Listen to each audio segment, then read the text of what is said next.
Pang-anim, ito yung pinakamahalaga. Don't talk about your stupid ex. So, habang nagkukwentuhan kayo ng iyong partner, huwag naman yung masyadong naging open ka na humantong na sa pag-open mo ng about your ex. Siyempre, may mga characteristics ang ex mo na hindi katulad sa partner mo.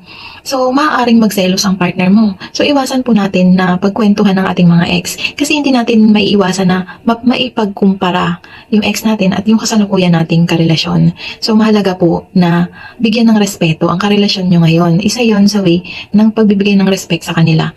So, wag natin pag-usapan yung mga ex natin. Kaya nga ex eh. 'Di ba? Kasi tapos na yon.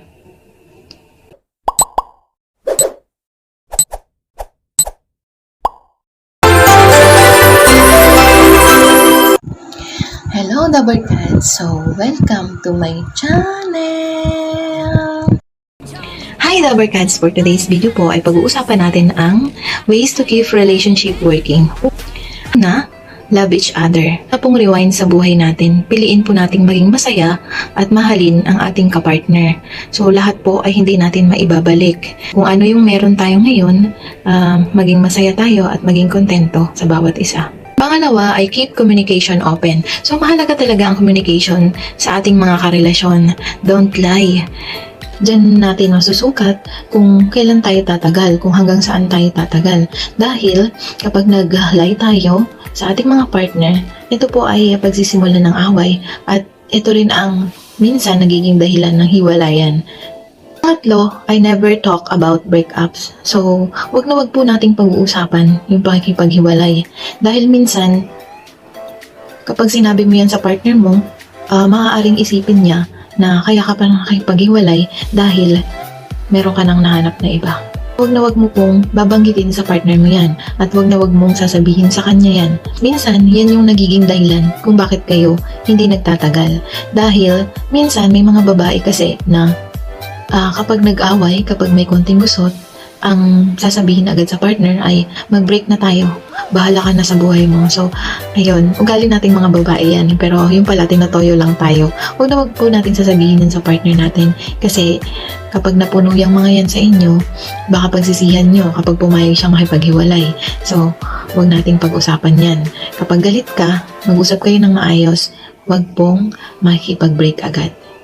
Kapag meron kayong tampo, wag na wag niyong sasabihin okay lang kayo. Sabihin niyo po sa partner niyo kung ano yung tunay niyong nararamdaman. Minsan kasi sa pagtatago natin ng feelings natin, ayan yung nagiging dahilan kung bakit lumalala yung tension sa loob ng inyong relasyon. Ibig kong sabihin, iyan yung nagiging dahilan kung bakit kayo nagkakalabuan, kung bakit kayo nagkakasawaan. Dahil yung hindi pagsasabi ng totoong nararamdaman. So, be open po. At sabihin niyo kapag nagtatampo kayo para mapag-usapan. Panglima, forget about your pride. Huwag tayong ma-pride. Kung tayo yung may kasalanan, halimbawa nag-away kayong dalawa, kung kayo ay may kasalanan, why not to say sorry? So hindi po minsan maganda yung pagiging mataas ang pride kasi hindi naayos ang isang relasyon kapag isa sa inyo ay ayaw magpakumbaba. So dapat po mag-usap ng maayos.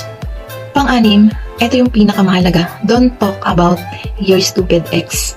So, habang nagkukwentuhan kayo ng iyong partner, huwag naman yung masyadong naging open ka na humantong na sa pag-open mo ng about your ex. Siyempre, may mga characteristics ang ex mo na hindi katulad sa partner mo. So, maaaring magselos ang partner mo. So, iwasan po natin na pagkwentuhan ng ating mga ex kasi hindi natin maiiwasan na maipagkumpara yung ex natin at yung kasalukuyan nating karelasyon. So, mahalaga po na bigyan ng respeto ang karelasyon nyo ngayon. Isa yon sa way ng pagbibigay ng respect sa kanila.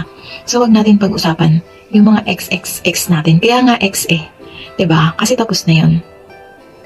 Give and take process. So, hindi naman pwede sa relasyon na isa lang yung bigay ng bigay, tapos yung isa take ng take. So, dapat parehas kayo. Kung nag-give yung isa, sa susunod, ikaw naman yung mag-give. So, kung nag-take yung isa, sa susunod, ikaw naman yung take. So, vice versa lang po yan.